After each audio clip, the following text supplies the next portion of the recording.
आज हम पढ़ने वाले हैं कक्षा 10वीं का मैथ, कक्षा 10वीं का गणित पढ़ेंगे। जो इस सेशन के लिए, इस सत्र के लिए पहला बैच होगा, ये पहला क्लास होगा जिनकी हम शुरुआत करेंगे। ये समझ लीजिए नए सेशन का आगाज़ करेंगे। ठीक है, अच्छी चीज़ों को ढूंढना नहीं चाहिए। ये समझ लो जो हमको मिल जाए उसको हम अच्छा बना दें। बेहतर की तलाश ना करिए, जो आपको मिल जाए उसको बेहतर बना दीजिए। तो ये समझ लीजिए कि वो आपके अंदर क्वालिटी है, वो गुण है, आप कुछ कर सकते हैं। अगर ये सोचते हैं कि हमको अच्छा व्यक्ति मिले, गाइड करे, अच्छे तरीक़ा से हमको रखे, हमारा ख्याल रखे, ऐसा कुछ नहीं, ऐसा नहीं मिलने वाले हैं। अगर ये सोच सकते हैं तो अगला भी आपसे ये उम्मीदें कर सकता है। तो आपको जो शिक्षा दी जाती है उसी में अच्छाई ढूंढ लेनी है, उसी को बेहतर बना देना है। ठीक है, तो इस कंडीशन में हम कक्षा 10वीं का जो पहला चैप्टर हमारा है वास्तविक संख्याएं। वास्तविक संख्याएं यानी रियल नंबर, जिसे हम इंग्लिश में कहेंगे रियल नंबर। तो आप इतना जान लीजिए कि अगर आप प्ले से और ग्रेजुएशन तक की पढ़ाई करते हैं, अगर मैथ से संबंधित बातें करते हैं, पढ़ने का काम करते हैं, तो उन सभी प्रोसेस में आपको नंबरों का ज्ञान होना चाहिए। ठीक है, जब तक आपको नंबर का ज्ञान नहीं होगा, नंबर को नहीं समझेंगे, तब तक आप किसी भी यानी मैथमेटिक्स का जो कंडीशन होती है, ज्ञान अर्जन करना होता है, उसको समझने में आपको कठिनाइयाँ होगी। तो उसकी शुरुआत 4 ऑप्शन से होगी। पहले तो आप प्ले में या नर्सरी में या LKG UKG आज मतलब छोटे कक्षाओं में पहले प्लस माइनस और गुणा और भाग के बारे में सिखाया गया। लेकिन यह सिखाने से पहले आपको अंकों का ज्ञान सिखाया गया, अंकों का ज्ञान दिया गया। ठीक है, अंक बताई गई। अंकों को हम पुनः एक बार रिवीजन करेंगे, अंकों का ज्ञान को सीखेंगे। ठीक है, आपको हम बता दें पिछली कक्षा में यानी कक्षा 9th में आपने पढ़ने का काम किया था संख्या पद्धति। ठीक है, संख्या पद्धति यानी कह सकते हैं नंबर सिस्टम। ठीक है, नंबर सिस्टम। तो हम पुनः इसको एक बार रिवाइज करेंगे, नंबर सिस्टम को पढ़ेंगे। उसके बाद इसी के लाइन में कहीं हमको मिल जाएंगे वास्तविक संख्या। ठीक है, तो वास्तविक संख्या को जान। जब पूर्वज हमारे जब किसी वस्तुओं को किसी को देने या लेने के काम करते थे, तो उनको धीरे धीरे ज़रूरत पड़ गई गिनने की, याद रखने की, हमने किसको क्या दिया। ठीक है, तो उसमें से जो अच्छे पर्सन थे, अच्छे व्यक्ति थे, उन्होंने नंबर का आविष्कार किया। सबसे पहले देखो, हिंदू कह सकते हैं कि हिंदू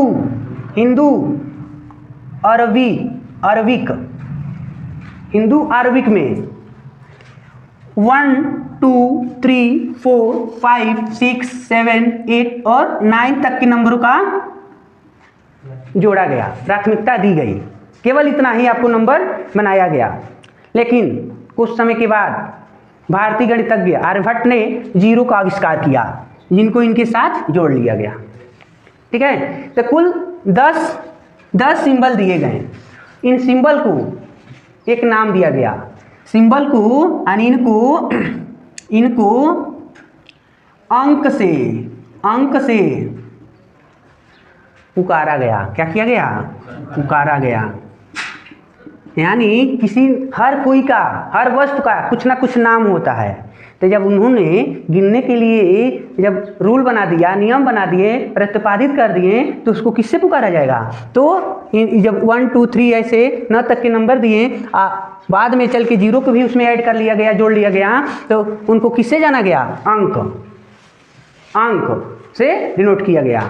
या कह सकते हैं इसे इयान से, किसे? यानी इयान से प्रदर्शित करते हैं या किया जाता है। ठीक है, यान से यानी जब बात हो रही है नंबर, संख्या की बात हो रही है, अंक की बात हो रही है। अब उन्होंने केवल इन्हीं 10 अंकों का प्रयोग करके बड़ी से बड़ी संख्या बनाई। ठीक है, इन्हीं 10 अंकों का प्रयोग करके, रिपीटिशन करके बड़ी से बड़ी, छोटी से छोटी संख्याओं का निर्माण किया। तो तो इसमें सबसे पहले आता है नेचुरल नंबर यानी प्राकृतिक संख्या। प्राकृतिक संख्या। अब ये तो कही है कि गिनती के लिए प्रयोग में लाई जाने वाली संख्या को प्राकृतिक संख्या कहते हैं। ठीक है। अब देखो इनको भी यन से ही दिखाया जाता है। नेचुरल नंबर इंग्लिश में कहा जा रहा है ना, तो यन से डिनोट करते हैं। और प्राकृतिक संख्या की बात हो रही है तो देखो जैसे में प्राकृतिक संख्या में केवल 1 2 3 4 5 6 7 8 और 9 इनका यूज करते हैं। ठीक है। यानी ये सब नंबर जो है प्राकृतिक संख्या है। तो देखो इन संख्याओं को प्राकृतिक संख्या कहते हैं। और जब इन्हीं का जब रिपीटेशन करने लगेंगे, मान लो हमको 20 लिखना है, 24 लिखना है, 14 लिखना है, मान लो 21 लिखना है, तो देखो इन नंबरों का प्रयोग करना शुरू हमने कर दिया, रिपीट करना शुरू कर दिया। ठीक है। ये भी नंबर उसमें जोड़े जाएंगे, बट केवल इतना ही ना नंबर है जिनका हम रिपीटेशन करके बनाते हैं। तो कह रहा है कि 1 से अनंत तक की संख्या जो हमको प्रयोग में लाई जाती हैं उसे हम प्राकृतिक संख्या कहते हैं, जिसमें जीरो शामिल नहीं होता है। ठीक है। आप जीरो का जब प्रयोग कर लेंगे तो वो प्राकृतिक संख्या नहीं होगी। ठीक है। इसके बाद जैसे दूसरे नंबर पर आता है पूर्ण संख्या, होल नंबर, इसे कहते हैं होल नंबर, पूर्ण संख्या। तो पूर्ण संख्या की क्या बात है? तो देखो बाद में ना जीरो का इसमें प्रयोग किया गया, तो वही बात हो गई जब प्राकृतिक संख्या में शून्य को शामिल करते हैं तो वे सभी संख्याएं क्या होती हैं? पूर्ण संख्या होती हैं। पूर्ण संख्या होती हैं, जिसे होल नंबर कहते हैं। इसे W से प्रदर्शित करते हैं। होल नंबर आप इंग्लिश में होल नंबर कहेंगे। अब देखो होल का मतलब क्या हुआ? होल का मतलब संपूर्ण, जो पूरा हो। ठीक है। पूर्ण का मतलब ये हो गया जो पूरा हो, और अपूर्ण लगा दिया जाए तो अधूरा हो। ठीक है। तो इसमें बात ये हो रही है कि जब हम प्राकृतिक संख्या में जीरो को शामिल कर लेते हैं, शून्य को शामिल कर लेते हैं, तो संख्याएं पूर्ण हो जाती है। मान लो प्राकृतिक संख्या 1 2 3 4 5 ऐसे नंबर है, प्राकृतिक नेचुरल नंबर है, और इनमें हम आगे जीरो से शुरू कर दिए, जीरो से चलना शुरू कर दिए। अभी तो 1 से चल रहे थे, लेकिन मान लो कि हमारे पास कुछ नहीं है और वहाँ से हमने चलना शुरू कर दिया। ठीक है। एक बच्चा जब कक्षा प्ले में पढ़ता है तो इसका मतलब वो जीरो में पढ़ता है, उसके पास कोई ज्ञान नहीं है, उसके मन में यानी उसका जो दिमाग का जगह है, डाटा है, मेमोरी कार्ड है दिमाग में, वो पूरा का पूरा प्लेन है, उसमें कुछ नहीं, खाली है। इसका मतलब क्या है? जीरो है। धीरे धीरे से जो प्ले के टीचर होते हैं को सिखाएंगे या जीरो सिखाएंगे, 1 सिखाएंगे, धीरे धीरे उसमें स्टोर किया जाता है, और वो प्ले से मतलब प्ले में रहता है, नर्सरी में रहता है, उसके बाद LKG UKG ये ऐसे करके आगे की तरफ बढ़ते जाता है। तो ही बात हो रही है, जीरो से चलना है, 1 2 3 4, यानी हमेशा सकारात्मक नंबर की बात करनी है। नकारात्मक नंबर नहीं चाहिए हमको, सकारात्मक मतलब पॉजिटिव ज्ञान दे, आगे की तरफ बढ़े, ना कि आपको निगेटिव बात समझाएं। तो ऐसे नंबर की अगर आप चयन करते हैं तो उसे हम होल नंबर यानी पूर्ण संख्या कहते हैं।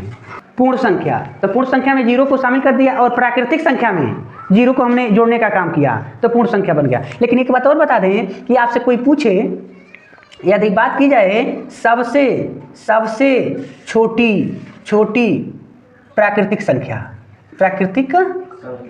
संख्या तो आप ये बताएंगे कि 1, क्योंकि 1 से ही तो शुरू किया गया, लेकिन अब कहाँ तक जाएंगे इसकी गारंटी नहीं है भाई। केवल 9 के पास नहीं रुकना है, क्योंकि अब उन नंबरों का रिपीटेशन करके तो बहुत बड़ी बड़ी संख्याएं बनाई जाएंगी। 1000, 2000, 10,000, 50,000, लाखों की संख्या बनाई जाएंगी। तो सब के सब अगर पॉजिटिव नंबर है तो सब के सब प्राकृतिक संख्या हो जाएंगी। ठीक है, और पूर्ण संख्या की बात हो रही है तो अगर क्वेश्चन आपसे एक नंबर में ये भी पूछे जा सकते हैं कि सबसे छोटी पूर्ण संख्या क्या होता है, तो बताओ कहाँ से शुरू हो रहा है? 0 से।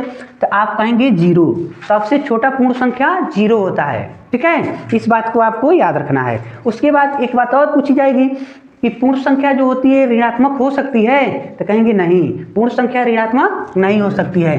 पूर्ण संख्या कभी ऋणात्मक नहीं होती है। ठीक है, पूर्ण संख्या ऋणात्मक नहीं होती है। इसका मतलब हमेशा धनात्मक नंबर को ही आप क्या कहेंगे? पूर्ण संख्या कहेंगे। एक बात और, जब पूर्ण संख्या में से 0 हटा देंगे तब तो आप कहेंगे कि प्राकृतिक संख्या। लेकिन क्वेश्चन आपसे ऐसे भी पूछा जाएगा क्या कि सभी प्राकृतिक संख्या पूर्ण संख्या होती है? ऐसे क्वेश्चन करने वाला कर देगा सभी प्राकृतिक संख्या पूर्ण संख्या होती है। तो देखो बाबू, हाँ 0, 1, 2, 3, 4, 5, 6, 7 ऐसे नंबर है ना। अगर हम 0 को हटा दें तो ये प्राकृतिक संख्या है। अब प्राकृतिक संख्या के आगे जब हम 0 लिख ले रहे हैं तो पूर्ण संख्या है। इसका मतलब ये हो गया कि जितना प्राकृतिक संख्या है वो पूर्ण संख्या के घर का नंबर है। ठीक है, सभी प्राकृतिक संख्या पूर्ण संख्या में आता है। लेकिन अगर ये कह दे कि सभी पूर्ण संख्या प्राकृतिक संख्या है तो देखो आप कहेंगे कि यह कथन असत्य है। सभी पूर्ण संख्या प्राकृतिक संख्या नहीं होता। क्यों? क्योंकि देखो इसमें तो 0 एक बेसिन ना है और 0 प्राकृतिक संख्या नहीं होता। ठीक है, लेकिन ये कह रहा है कि सभी प्राकृतिक संख्या पूर्ण संख्या होती है, तो यह सही है। सभी प्राकृतिक संख्या पूर्ण संख्या होती है, क्योंकि ये सब के सब प्राकृतिक संख्या है, लेकिन इन्हीं सबको हम पूर्ण संख्या भी कह रहे हैं। ठीक है, तो आपसे इस टाइप के भी प्रश्न पूछे जा सकते हैं। यानी ये भी पूछे जा सकते हैं कि सबसे छोटी प्राकृतिक संख्या तो 1 होती है, सबसे छोटी पूर्ण संख्या तो 0 होता है। पूर्ण संख्या कभी ऋणात्मक होता है कि नहीं होता है? तो नहीं होता है, क्योंकि हमेशा पॉजिटिव नंबर होता है। सभी प्राकृतिक संख्या पूर्ण संख्या होती है तो सही है, और सभी पूर्ण संख्या प्राकृतिक संख्या होती है तो नहीं होती है। ये कथन असत्य है। तो ये पूर्ण संख्या और प्राकृतिक संख्या की बात हुई। अब दोनों को जब आपस में मिला के खाएंगे मतलब नहीं, जैसे खाने वाली बात ही हो गई कि बहुत लोग ये होते हैं कि दाल अलग कटोरी में रखा गया है तो उसमें से 1 चम्मच निकाल कर पी लेंगे, तो 1 चम्मच चावल उठाकर खा लेंगे, अलग अलग खा लेंगे। लेकिन कुछ लोग होंगे कि दोनों में से एक में डालेंगे और एक में मिलाकर खा लेंगे। तो वो वाला हमको जानना है कि ये प्राकृतिक अलग हैं और पूर्ण संख्या अलग हैं, और दोनों को एक ही में मिला दिया जाए तब क्या बन जाते हैं, इनको सीखना है। ठीक है, अब देखो, अब आता है पूर्णांक जिसे कहते हैं इंटीजर्स। ठीक है, पूर्णांक नंबर संख्या या इंटीजर नंबर कह सकते हैं। ठीक है, देखो इंटीजर आई से इसका पहला अक्षर, लेकिन प्रदर्शित किससे किया जाता है? तो जेड से किया जाता है। ठीक है, तो देखो बाबू, आप कह सकते हैं यहाँ पर प्राकृतिक संख्या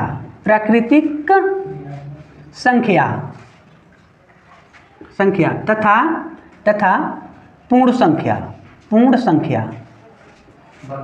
को आपस में शामिल करने से बनी संख्या पूर्णांक कहलाती हैं। ठीक है, पूर्णांक कहलाती हैं। अब देखो बाबू, अब यहाँ पर इनको पढ़ना है और उसके अकॉर्डिंग आपको परिभाषा के अकॉर्डिंग आपको नंबर को सेट कर सकते हैं। ठीक है, कैसे? तो देखो, कह रहा कि प्राकृतिक संख्या, तो प्राकृतिक संख्या की बात करें तो 1 हाँ एक बात और बता दें, पूर्ण संख्या यहाँ लिखे हैं ना, तो पूर्ण संख्या थोड़ा सा यहाँ शामिल करना, पूर्ण संख्या के ऋणात्मक मान, यहाँ लिख देते हैं मान को आपस में शामिल करने से बनी संख्या।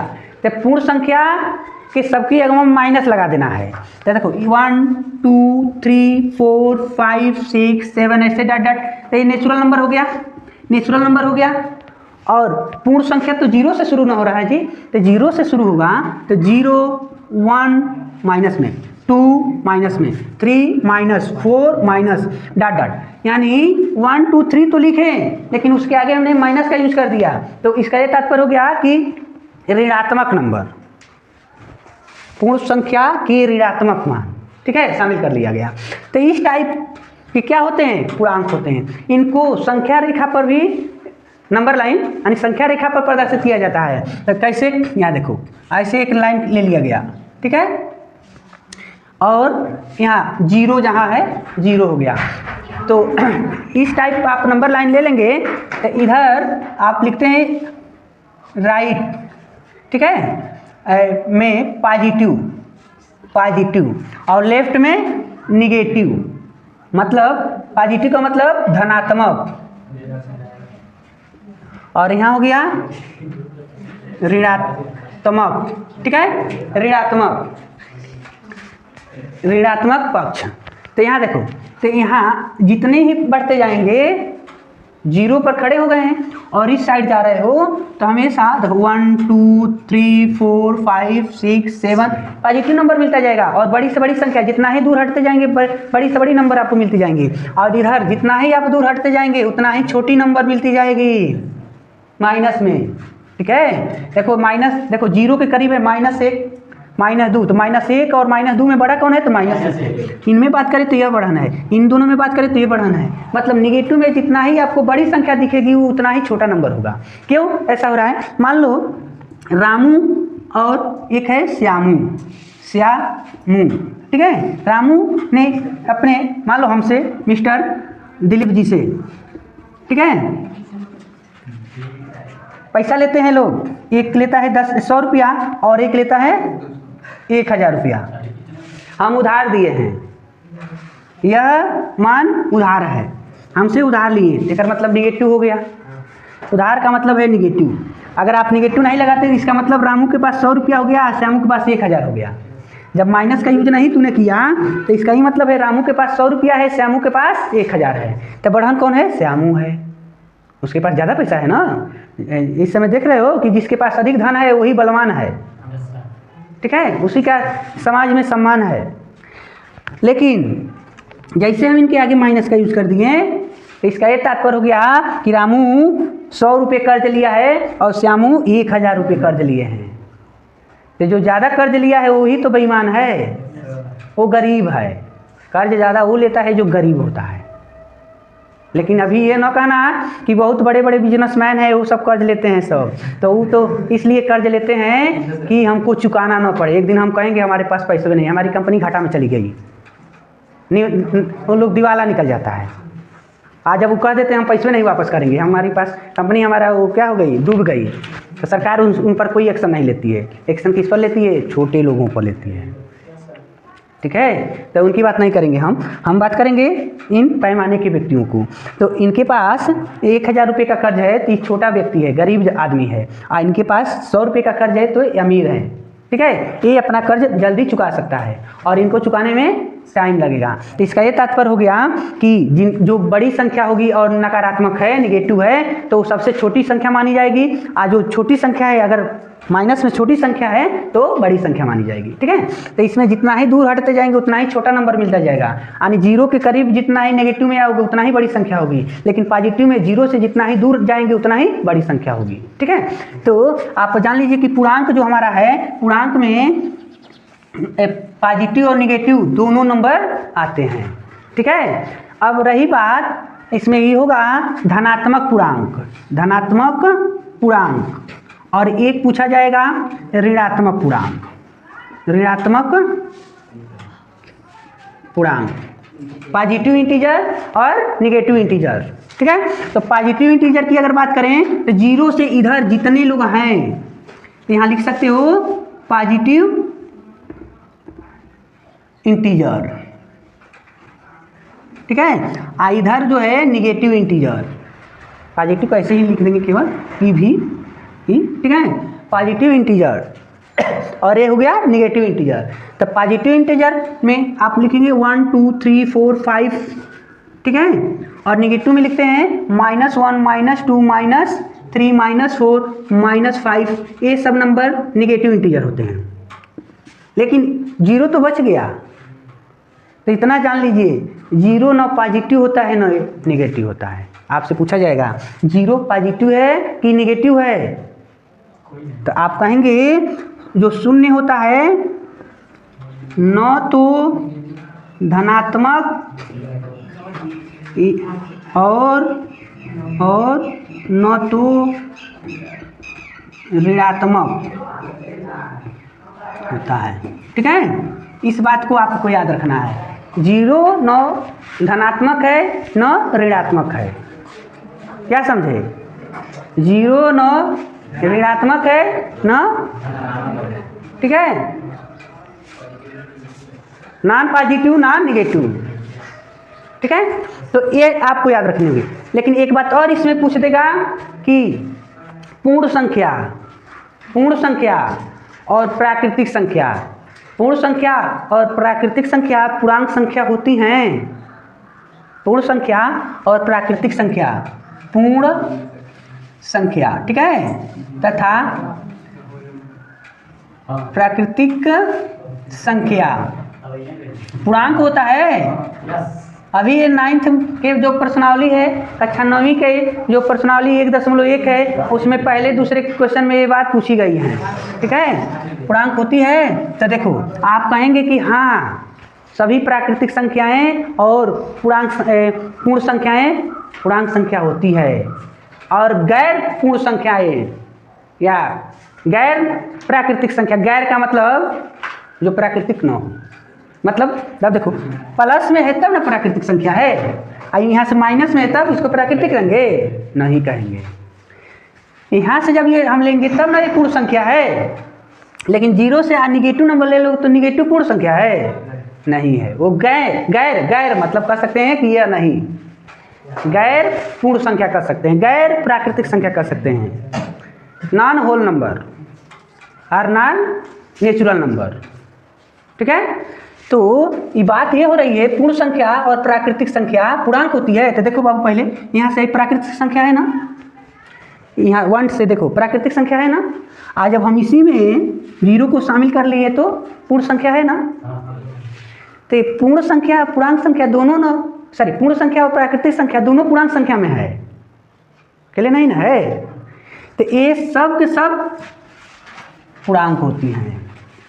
अभी बात की जाएगी रेशनल नंबर पे, परमेय संख्या पे, परमेय संख्या होती है तभी ये पूछा जाएगा। लेकिन अभी फिलहाल इतना ही पूछा जा रहा है, पूर्ण संख्या जो है और प्राकृतिक संख्या पूर्णांक संख्या होता है। लेकिन जब आपसे क्वेश्चन ही पूछा जाए ये बताओ पूर्णांक संख्या पूर्ण संख्या होता है, सभी पूर्णांक संख्याएं पूर्ण संख्या होती हैं, तो आप कहेंगे नहीं सभी पूर्णांक संख्याएं पूर्ण संख्या नहीं होती है। काहे नहीं होती है जी, देखो काहे से केवल इतना होता, जीरो से इतना ही होता तब ना कहते हैं कि पूर्ण संख्या है। लेकिन पूर्णांक में तो आइयो नंबर ना आ जाएंगे, नेगेटिव संख्या भी तो शामिल है, और नेगेटिव नंबर को तो हम पूर्ण संख्या नहीं कहते हैं, नेगेटिव संख्या तो पूर्ण संख्या नहीं कहते हैं। अब प्रश्न क्या कह रहा है कि सभी पूर्णांक संख्या पूर्ण संख्या होती है नहीं। अब देखो अभी कई लोग को ये समझ नहीं आ रहा होगा, तो पहले तो ये आप नोट कर लेंगे, आप स्क्रीनशॉट ले लेंगे तब नोट कर लेंगे, ठीक है। इसको आरेख बनाकर देखें पूर्णांक को, तो कैसे देखेंगे थोड़ा सा हम यहीं पर बता रहे हैं, ठीक है। अब देखो बाबू एक बॉक्स है हमारे पास, एक बॉक्स है, ठीक है। तो बॉक्स में 1 2 3 4 5 यानी इसमें नेचुरल नंबर है, ठीक है। एक दूसरा बॉक्स है जिसमें 0 1 2 3 4 5 ऐसे यानी ये होल नंबर है, ठीक है। होल नंबर हो गया।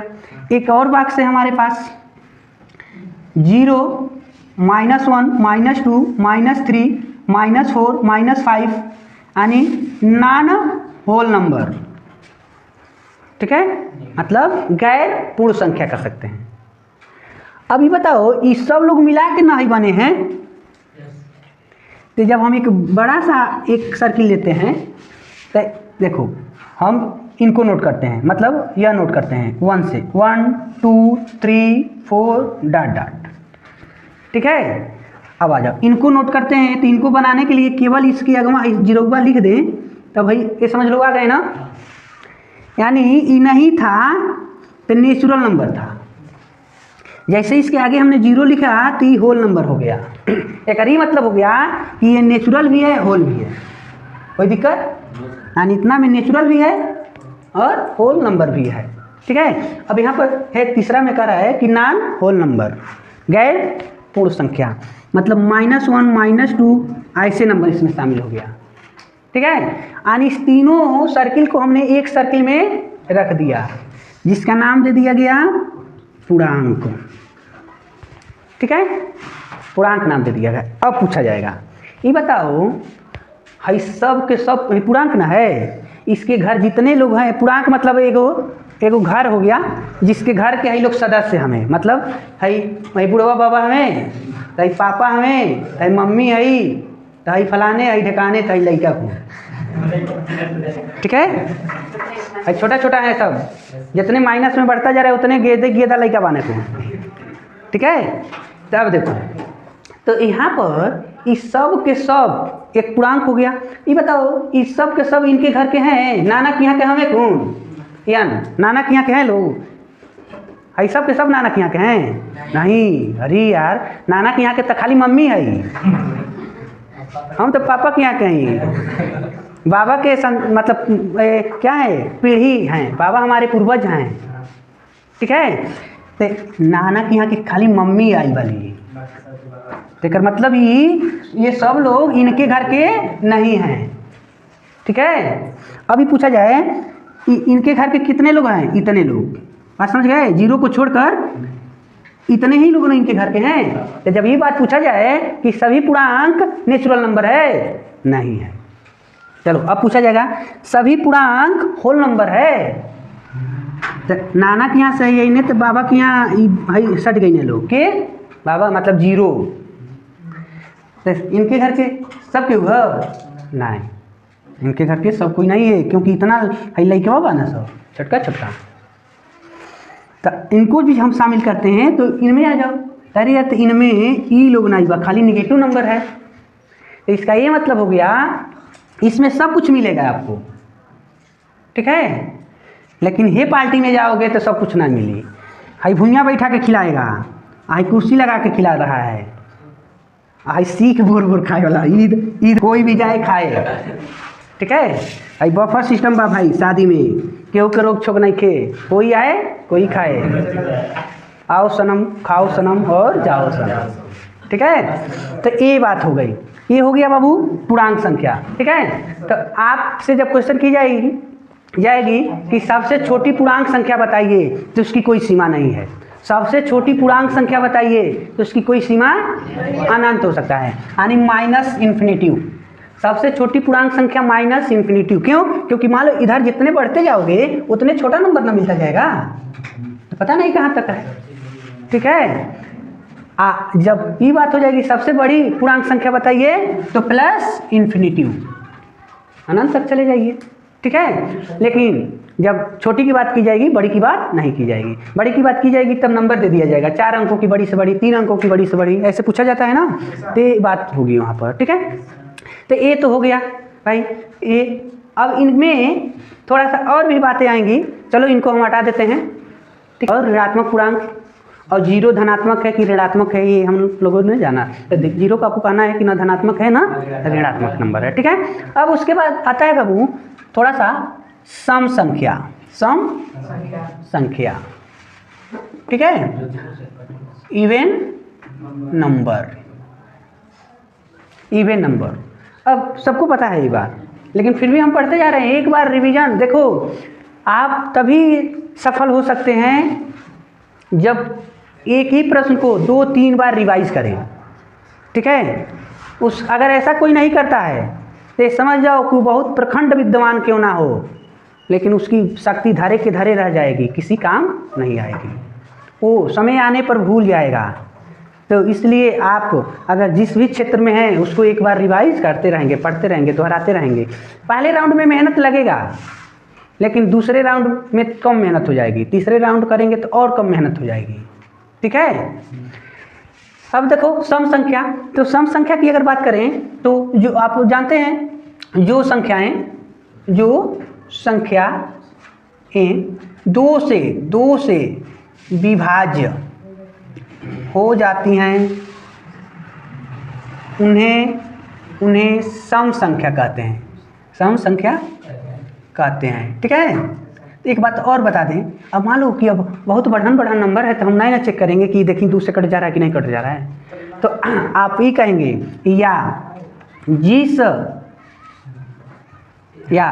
जिस संख्या के इकाई का अंक सम,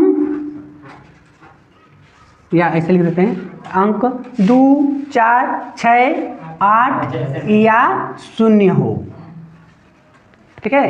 जिनकी इकाई का अंक 2 हो या 4 हो, 6 हो, 8 हो या 0 हो, तो ये समझ जाइए कि वो 2 से विभाज्य होगा या सम संख्या होगी, ठीक है। सम संख्या होता है, ठीक है। जैसे में आप बात करेंगे तो 2, 4, 6, 8, 10, 12, 14 ऐसे, ठीक है। तो इसी के अपोजिट अगर विषम संख्या की बात करेंगे तो देख लो बाबू,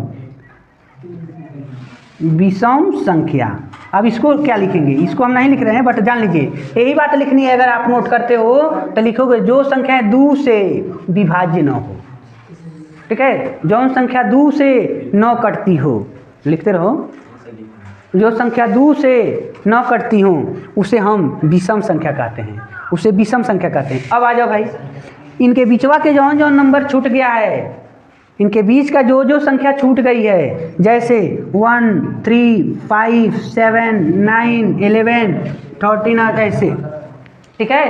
तो ये सभी संख्याएं विषम संख्या है, ठीक है। विषम संख्या की बात हो जाती है।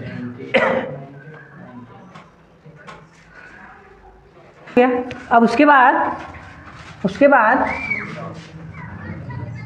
अभाज्य संख्या, अभाज्य संख्या की बात करते हैं।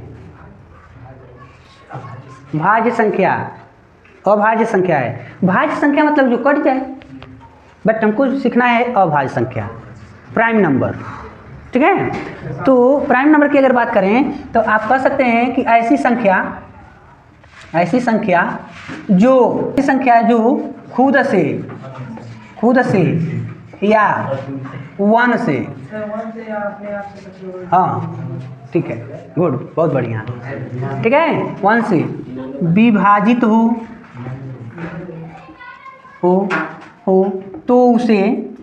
तो उसे क्या कहते हैं, अभाज्य संख्या कहते हैं, ठीक है। अब देखो जैसे इनमें से हम ढूंढेंगे भाई, ठीक है। तो हम शुरू कहाँ से करेंगे, मान लो इसमें एक नंबर नहीं है, अभी बात हो गया है कि 1 से कट जाए तो 1 हम नहीं लेंगे, 1 नहीं लेना है। 2 भी तो है, 2 एक ऐसी संख्या, ये बात याद रखना है, जो सम भी होता है और अभाज्य भी होता है। आपसे एक क्वेश्चन पूछा जाएगा, ऐसे संख्या की बात बताइए जो सम अभाज्य संख्या हो, सम भी हो अभाज्य भी हो।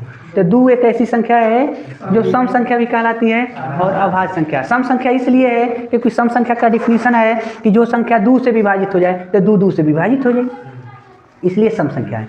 अभाज्य संख्या का ये बात कर रहा है कि जो संख्या खुद से कटे, यानी अपने आप से कटे, आना तो एक उसको काट पाए, तो 2 को या तो 1 काट देगा, आना तो 2 को 2 ही काटेगा, इसलिए ये अभाज्य संख्या भी है, ठीक है। अब देखो 3 को कोई नहीं काटेगा, इसलिए 3 अभाज्य संख्या है। 5 को कोई नहीं काटने वाला है इसलिए अभाज्य संख्या है। 7, 9 को तो 3 काट देगा इसलिए 9 नहीं लेंगे। 11, 13, 15 नहीं, 17, 19, 21 नहीं, 22, 23, 29, 31, 37, ऐसे ये सब संख्याएं जो होंगी अभाज्य संख्या होंगी। ठीक है, अभाज्य संख्या की बात अगर की जाती है तो इस प्रकार प्राप्त होने वाली सभी संख्याओं को अभाज्य संख्या कहते हैं। ठीक है, अभाज्य संख्याएं आपने देखा कि जो स्वयं से कट रही हैं या 1 से कट रही हैं। लेकिन अगर ये बात की जाए संयुक्त संख्याएं, अब ये कैसी संख्या है? एक जने के छोड़े खर 3 इनका आविष्कार हुआ है। अब किनको छोड़ेगा देखो भाई, कह रहा है कि संयुक्त संख्याएं यानी ऐसी संख्याएं जो 1 से विभाजित हो और स्वयं से विभाजित हो और उसका कम से कम एक गुणनखंड हो। अधिक से अधिक हो जाता है कोई बात नहीं, लेकिन ऐसा नहीं होना चाहिए कि 1 के अतिरिक्त उसका गुणनखंड न हो। जैसे मान लो हम लिखते हैं 4, ठीक है, तो 4 का गुणनखंड क्या है? तो यहाँ देखो 2 गुणे 2, 2 गुणे 2, 2 का गुणन 4 का गुणनखंड मिल गया ना, 2 गुणे 2। ठीक है, लेकिन अगर तुम ही लिखते हो 3, तो 3 का गुणनखंड क्या है भाई? रख गया। गुणनखंड हमेशा पूर्ण संख्या होनी चाहिए, पट्टी में नहीं होना चाहिए, दशमलव में नहीं होना चाहिए, इतना जान लीजिए। ठीक है, तभी यहाँ हम सीख रहे बता रहे हैं। मान लो इसको 3 गुणे 1 नहीं लिखना है, क्योंकि आपका डिफिनीशन में इसका कह रहा है कि ऐसी संख्या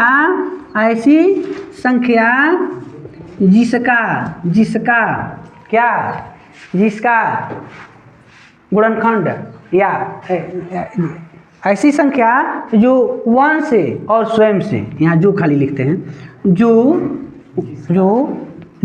1 से तथा अपने आप से विभाजित हो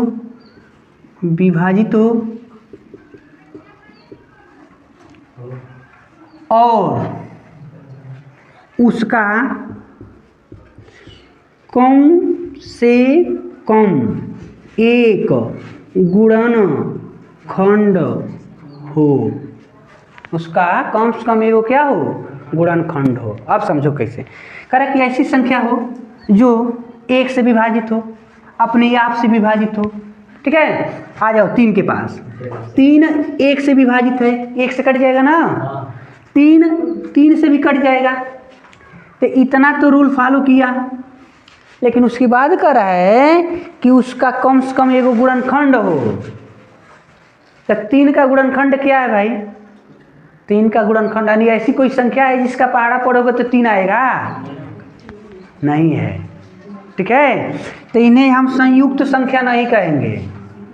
लेकिन अगर 4 की बात किए तो 4 बताओ 4 से कट जाएगा, कहा है ना, स्वयं से कटे, अपने आप से कटे, तो 4 से कट जाएगा, 4 1 से भी कट जाएगा।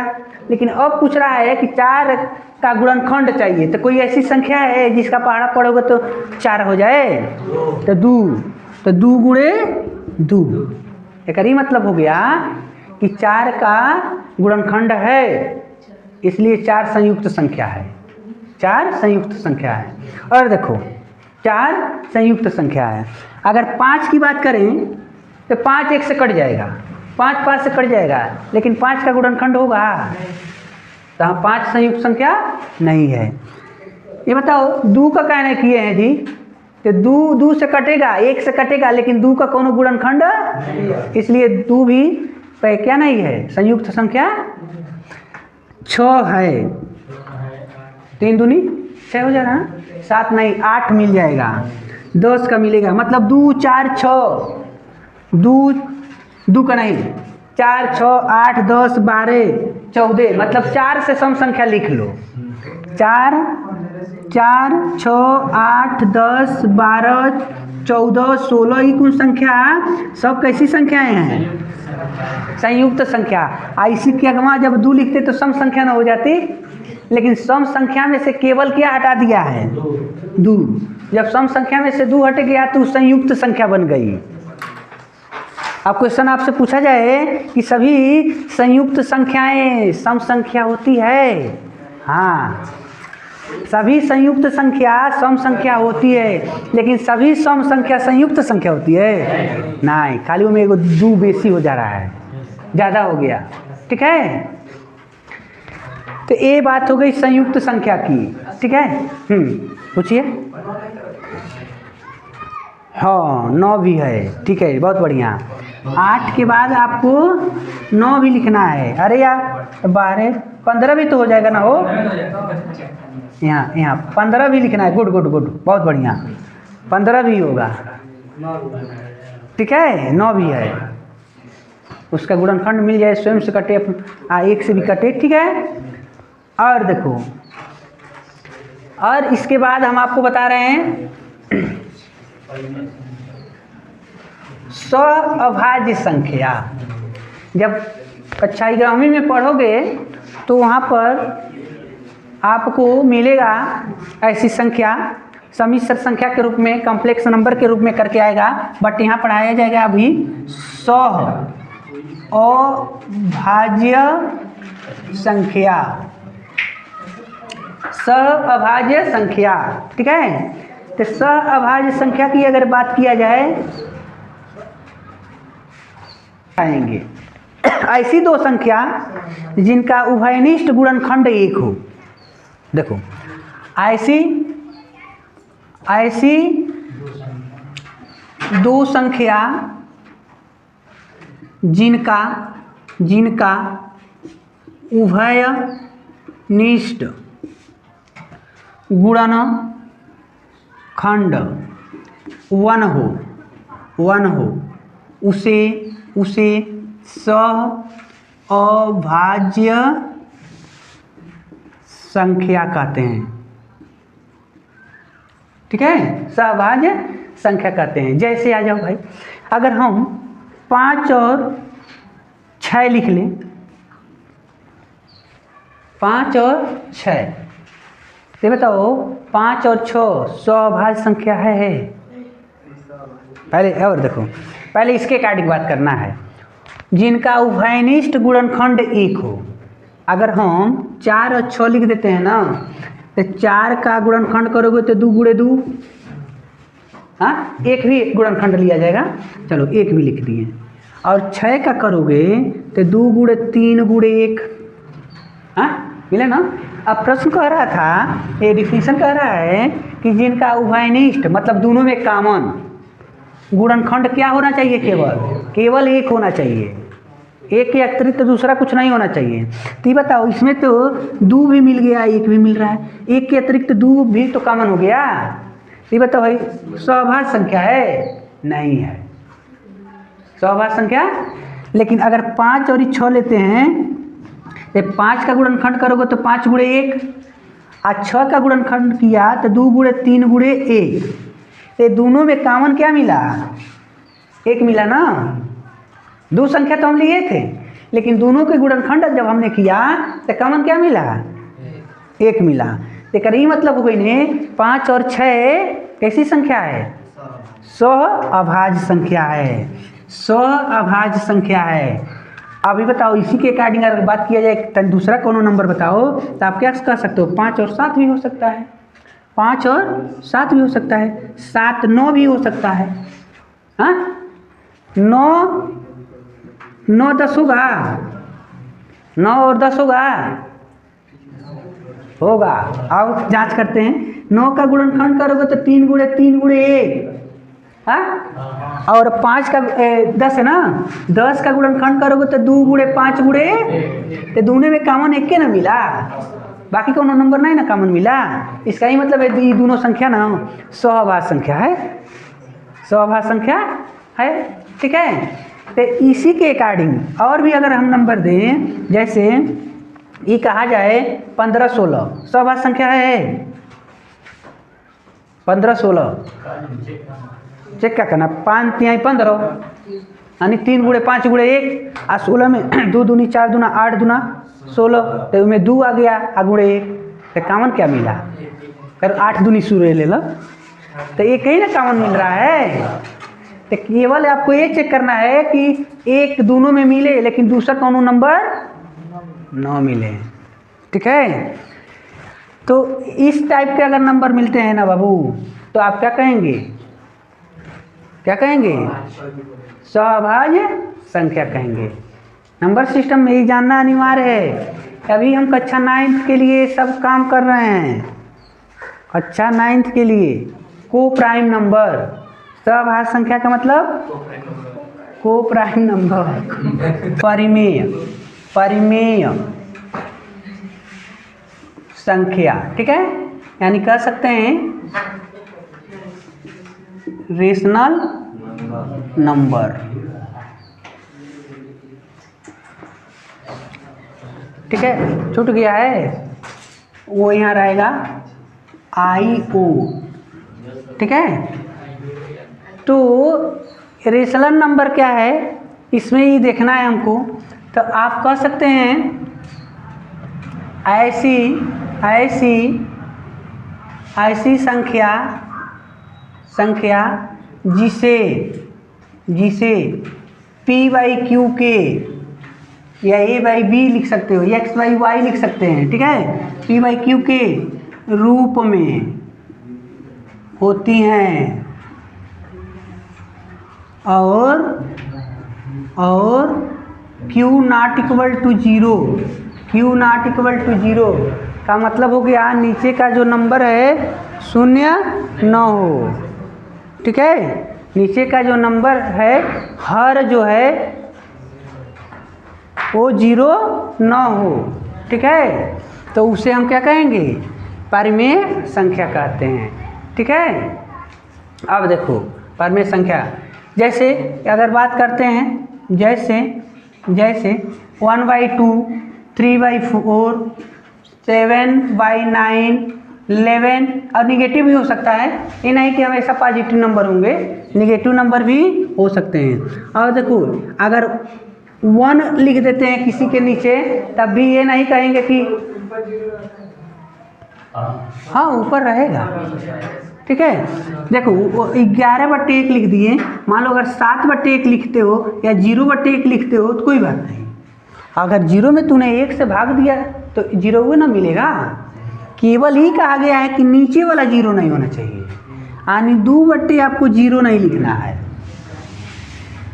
लेकिन 0/2 लिख सकते हो, ठीक है।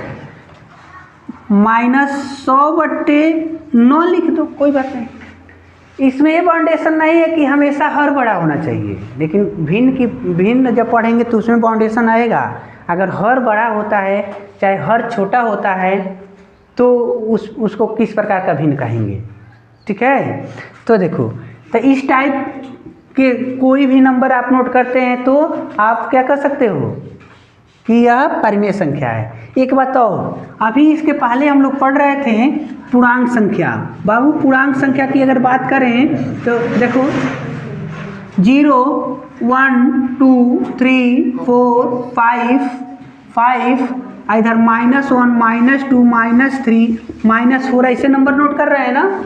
तो हमने कहा कि इसमें इस टाइप के अगर नंबर लिख रहे हो तो प्लस भी हो सकता है, माइनस भी हो सकता है, हाँ, आज अंश 0 भी हो सकता है। तो अगर इन सब लोगों के नीचवा हम 1 लिख दे बाबू, देखो /1 लिख दिए ना, तो यहाँ पर लिखे थे ना कि यह परिमेय संख्या है, तो यह भी तो परिमेय हो गया, यानी ये सब के सब संख्या परिमेय संख्या हो गई।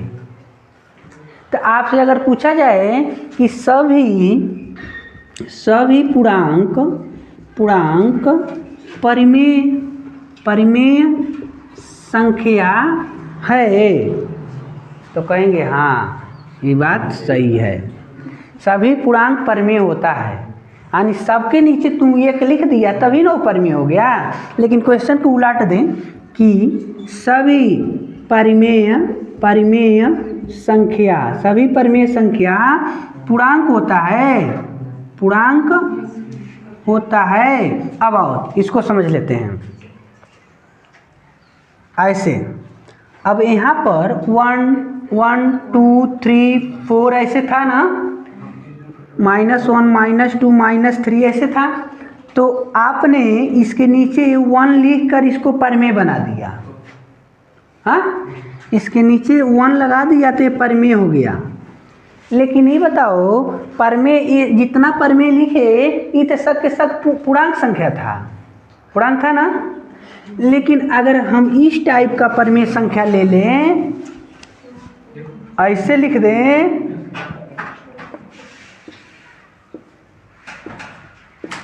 तो ये सब के सब परमेय संख्या है ना।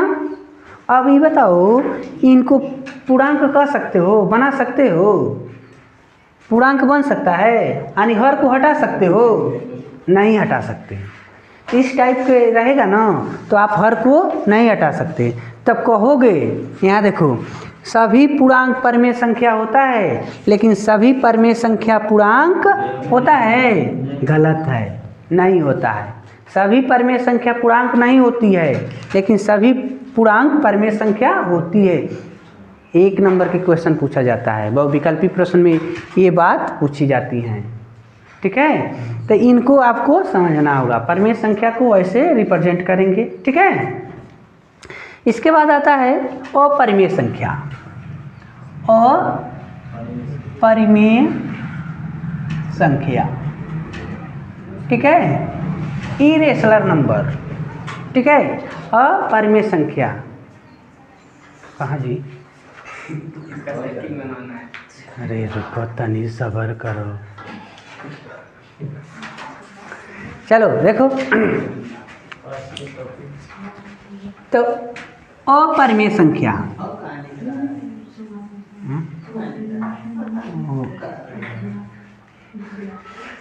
चलिए बाबू, तो अपरिमेय संख्या में थोड़ा सा आएगी अपरिमेय संख्या। तो ऐसी संख्याएं, थोड़ा सा यहाँ देखो, ऐसी संख्या जो रूट में होती हैं, ठीक है, काढ़ी के अंदर होती हैं, या जिसे हम p/q के रूप में व्यक्त न कर पाए, या जिसे लिख दे, देखो लिखते रहना बाबू, जिसे p/q के रूप में व्यक्त नहीं किया जा सके। ठीक है, उन्हें क्या कहते हैं? उन्हें अपरिमेय संख्या कहते हैं, अपरिमेय संख्या कहते हैं। अब आ जाओ, मान लो हमने तो इसे भी पढ़ाया था कि 0.6 के बाद ऐसे नंबर रहे थे, इसको आप p/q के रूप में लिख सकते हो। इसका सलूशन आता है 6/9। हाँ, अगर 0.75 के बार है तो 75/99 मतलब 99 हो गई ने। हाँ, अगर 0.234 पर बार, तो हमने बताया था कि 234 लिखना है, -2 करना है, और जितना लोगों के ऊपर बार बने उतना 9, आज जितना जने के ऊपर बार नहीं किए उतना सुनना। तो ये हो जाता है 232/990। यानी इस टाइप के नंबर को तो हम p/q के रूप में लिख लिए, एक मतलब ये अपरिमेय संख्या नहीं है। लेकिन अगर देखो काढ़ी में 4 है तो इसका रूट कितना हो गया? काढ़ी में 16 है तो इसका रूट कितना हो गया? लेकिन काढ़ी में 5 है तो इसका रूट कितना होगा? नहीं निकाल पाएंगे, हम डिफाइन नहीं कर पाते हैं। काढ़ी में अगर 7 आ गया तो आप नहीं बना पाते हो। तो इस टाइप के जो नंबर होते हैं, यानी जैसे काढ़ी में 5, काढ़ी में 7 या पाई, इस टाइप के जो आते हैं ये क्या होते हैं? अपरिमेय संख्या होते हैं। पाई भी एक अपरिमेय संख्या है। जो पाई का मान होता है 22/7, लेकिन ये पर पूर्ण नहीं है, ठीक है, उसमें कुछ अष्टियाँ आती हैं, लेकिन बनाया गया है कि पाई इक्वल टू इतना होता है, लेकिन ये जानिए कि पाई एक अपरिमेय संख्या होती है, ठीक है। तो इस तरीक़ा से अपरिमेय को आप रिप्रेजेंट कर सकते हैं। तो कोई बात नहीं। तो अभी यानी हम रियल नंबर में संख्या पद्धति नंबर सिस्टम को सीखा इतना।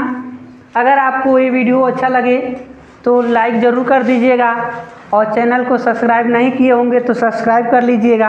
आज से ये कक्षा 10वीं का पहला चैप्टर चल रहा है, तो ऐसे ही वीडियो आपको हमारे प्लेलिस्ट में मिलता रहेगा। अगर आप हमसे जुड़ना चाहते हैं तो चैनल को सब्सक्राइब ज़रूर कर लीजिएगा।